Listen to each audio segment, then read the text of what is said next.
Kids, aloha. I see Maymay's over there looking at me very mean because guess who I got? I got the Coug. Maymay, I'm sorry. You don't want to come over, say hello? Maybe later. Okay, kids. It's a happy Sunday. And I say to you, you are looking fabulous. You're all looking well, like you should be. Well, we got something for you. Always a true story on a Sunday. And this is what we have. Well, let's say, kids, there are negative places and there are positive places on this planet. Terrific or terrible. I guess that's where it comes into where maybe we can make it more terrific. And that's what it comes down to. But there are some places that seem to be a little more negative than positive. Uncle Martin could tell you probably three right off the top, and probably it's the only three that I could really think of. So the thumbnail is going to be on negative places that Uncle Martin found to be a little negative. Well, let's start with the spiritual Indian hot springs. For one, that could be one.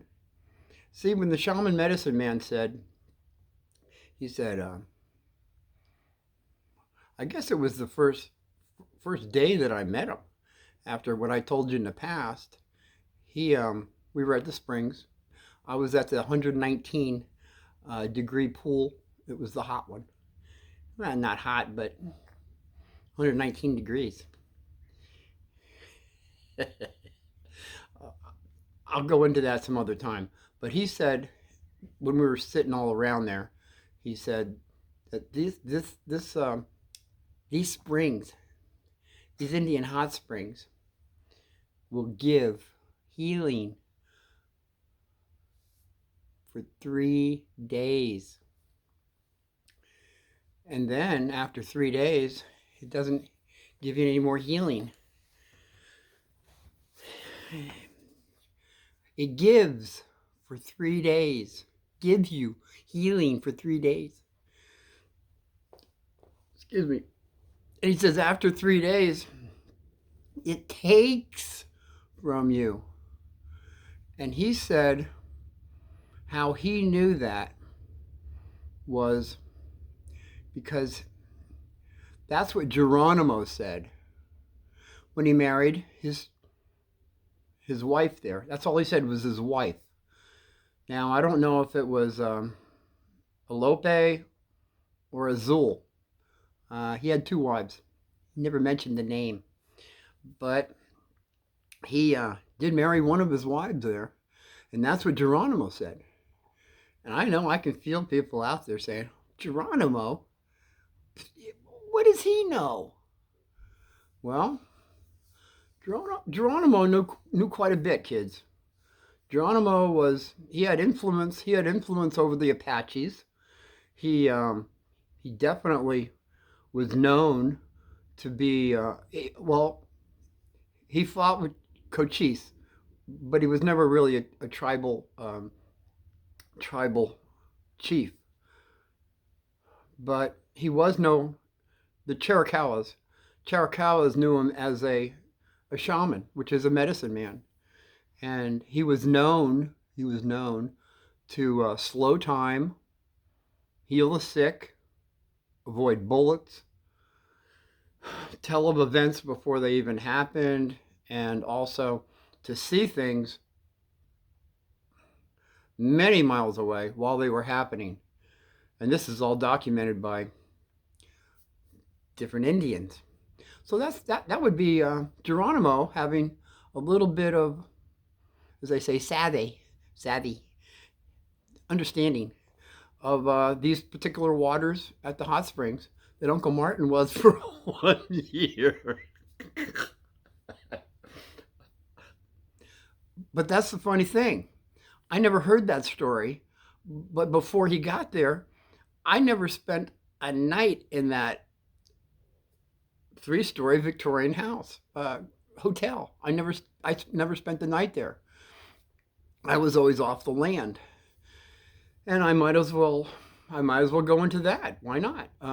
It was the first night, the first weekend that I was there, and I was in the house, and it was right after Christmas, so I went from Christmas to Christmas on this property, and so it was right after Christmas, before New Year's. I'm sorry, it was after New Year's. So I was there in February. So it was almost the whole year. I was in front of, they had a gigantic fire going in the fire. It was kind of like almost a walk-in fire place. It was a very big fireplace. And they had logs going, and it was really, really hot. Well, let's just say the flames were, actually, this is what it was. I was standing right in front of it, right in front of this fire. And that fire was just blazing at me. And on my right side, it was really, really, really warm. And then on my other side, it was ice cold. It was so ice cold. And I felt it to be a little negative on my left arm, whereas on my right side, I was almost ready to turn around. But I'm saying, this is remarkable. How could this be? I'm standing right in front of a fire. And on my right side, it's all hot. Well, not hot. I don't want to say hot and cold, because it's when you get above being hot or being cold, it's the, But I'm just saying, for me standing in front of a fire like that close, I'm saying I should have the same sensation on both my arms, but I didn't. I felt it to be a little negative on this side. In fact, it was almost feeling like I had my arm in a freezer. And that's impossible, because I'm standing in front of a hot fire. Not a hot fire, but a blazing fire. So what I did was, since it was rather negative feeling that I had, I said, "Be gone." All of a sudden, my left arm was as warm as my right arm. And I felt it was just a little negative in that room, in that house. So I decided to go sleep in my car.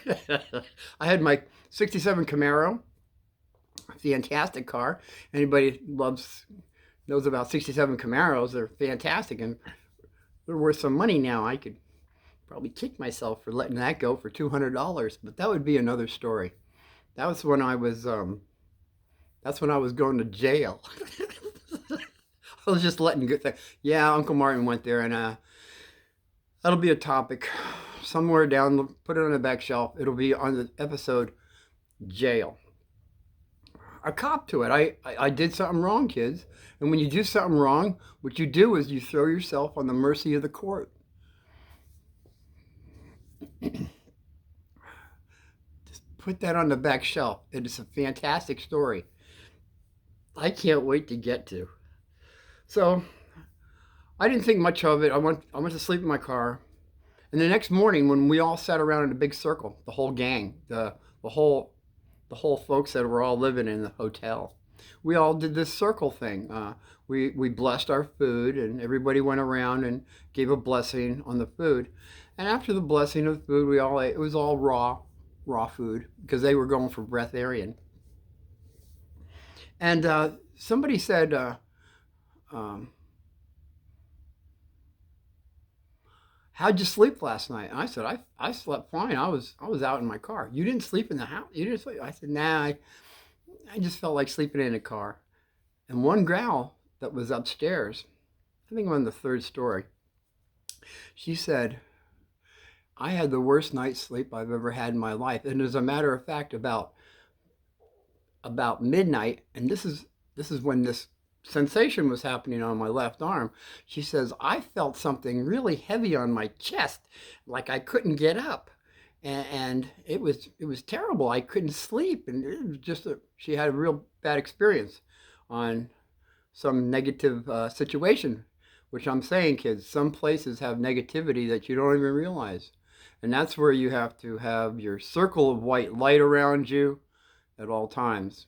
And I believe I've talked about that in the meditation episode, which I'm not going to go to right now. I'm just saying it's always more positive to have a visual of white light around you consciously, as long as you can, all during the day.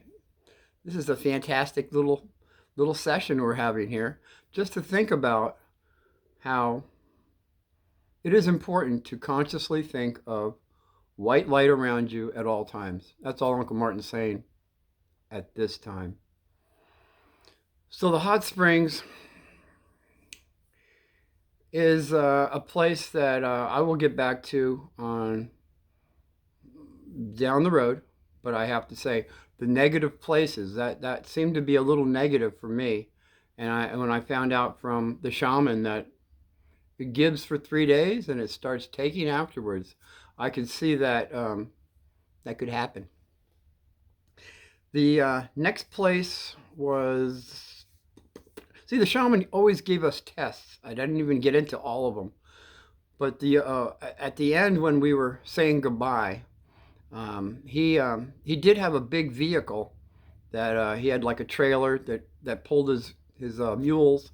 And by the way, the rock that I had that he wanted to trade me with, he didn't specifically say he would trade me a mule or two, but I knew he had livestock. So he did have goats and stuff. So I could have, for all I knew, I could have got a couple goats for this rock, not any mules. Just saying, if anybody caught back in the past what I was saying about that rock that I found under the full moon, that when I said if it only had a hole in it, and it did. It had a perfect hole in it. And I still use it. This is the rosemary. I marinated some chicken the other day, and I still use this. It's my favorite.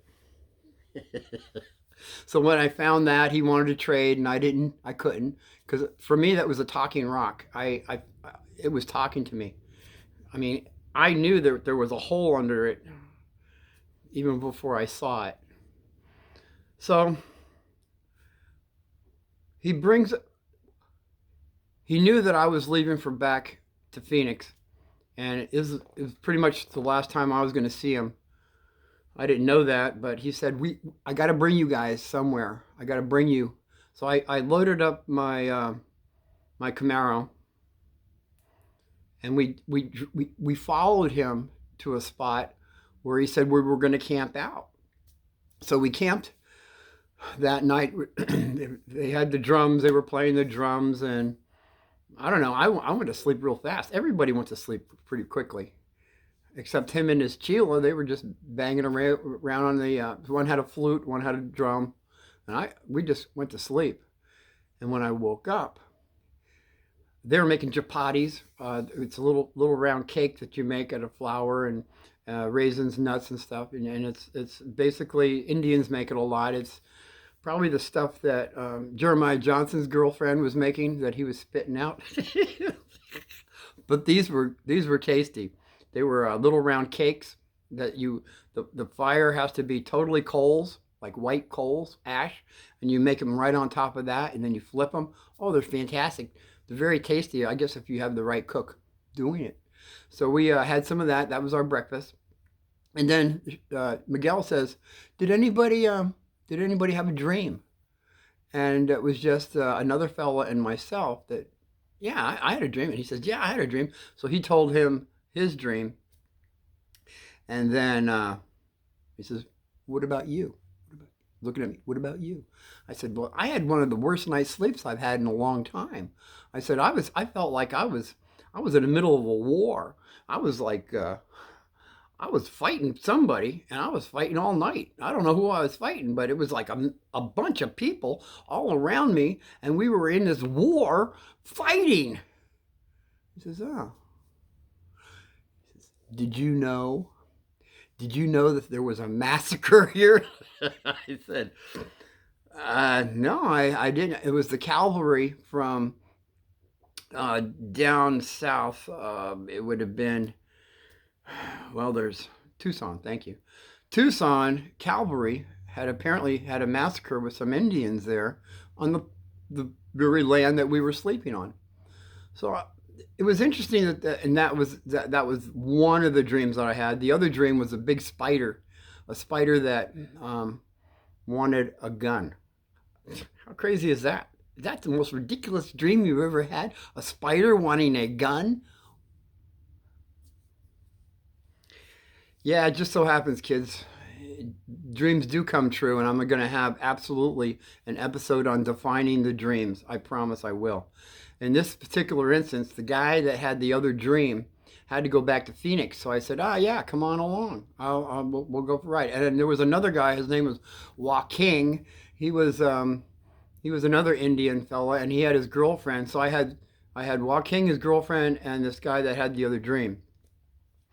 Going back, we had to go through Globe to get back to Phoenix. So in Globe, we had room for another person, and you know how Uncle Martin is. He wants to help people all the time. So this guy, he was dressed all in black, and he had his thumb out. And I said, yeah, I'm feeling maybe he might be a little negative, but maybe we can cheer him up. So we get him in the car and we go, I don't know, it was time for lunch, and I guess he didn't have very much. I don't know. I think what it was I guess he did have money because, well, he was swearing a lot, and he was cursing, and he was saying how he hated Globe, Arizona.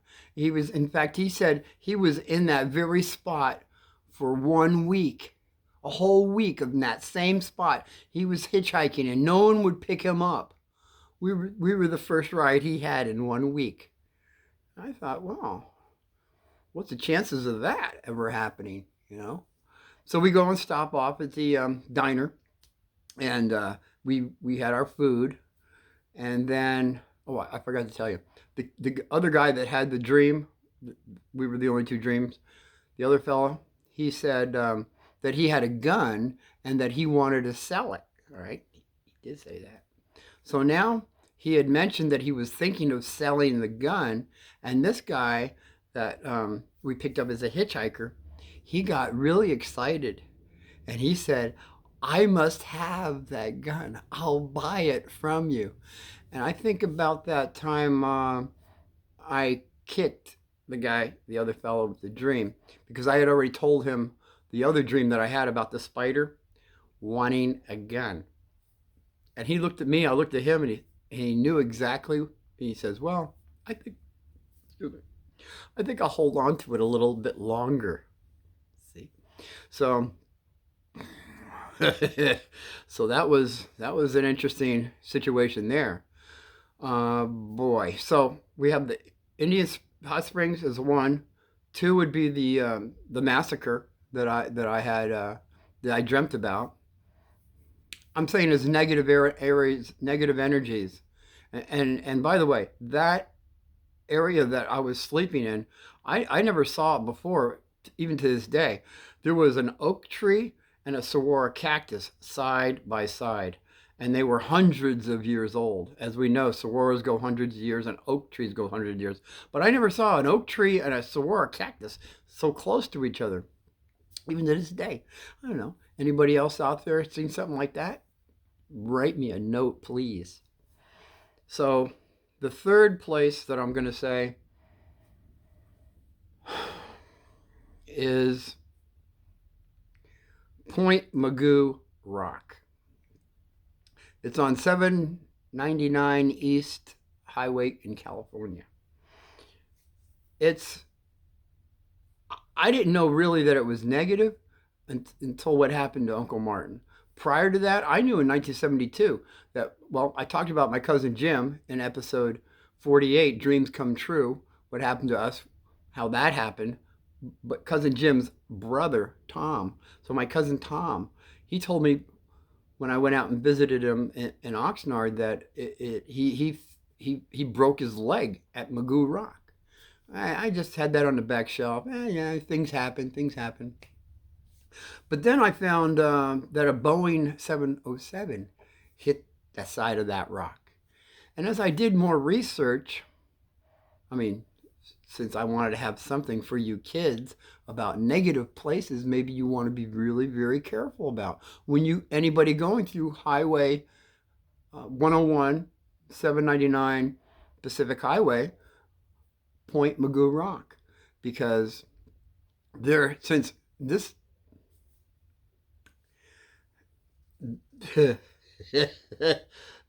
this is what happened, I guess. What I'm going to say. I hit the side of the.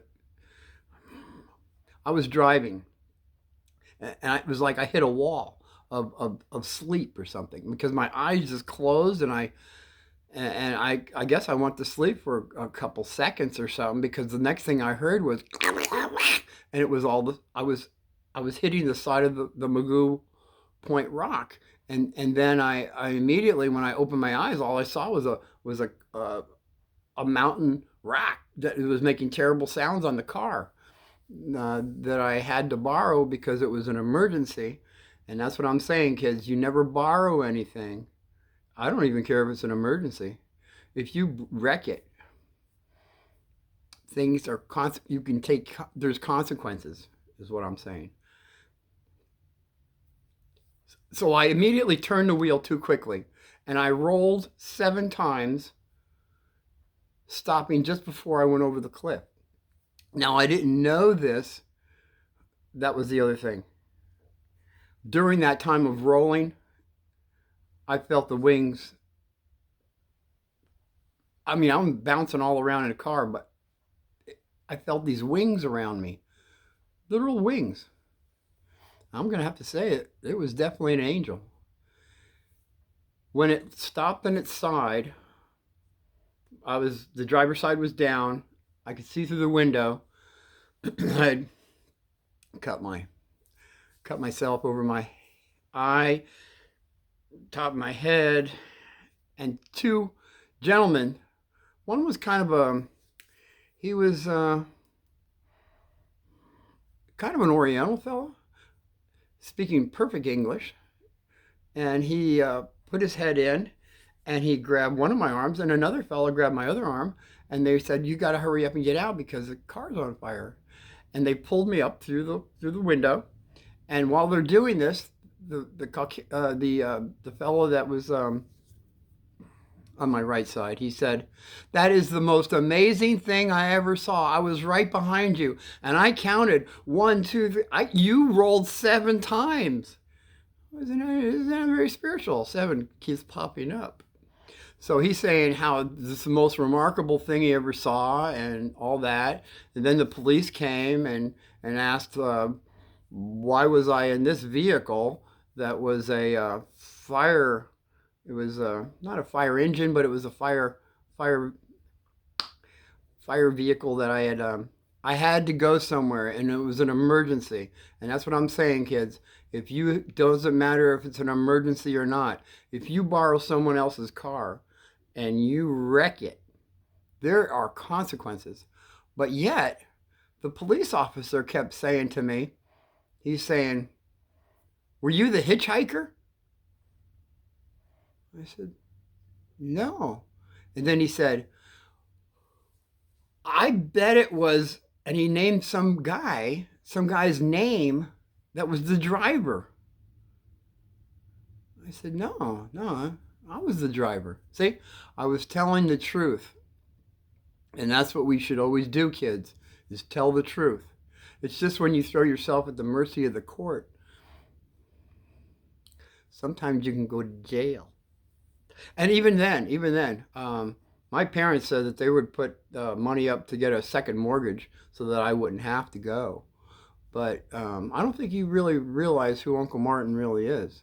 I take responsibility for whatever I do and whatever I've done. And that's the way I am and have always been. So back when I was in my 20s, I stood forth and took the consequences. So it's going to be a fantastic episode when I explain how Uncle Martin had his trials and tribulations in jail, which I suggest kids that you never witness. That was one of my dad's first things, saying, "Nope, you don't ever want to go there, son." I was there once for one day, and it wasn't. It's no way are you going there. Yeah, I just said you're not. You guys aren't putting up no mortgage, second mortgage for the house.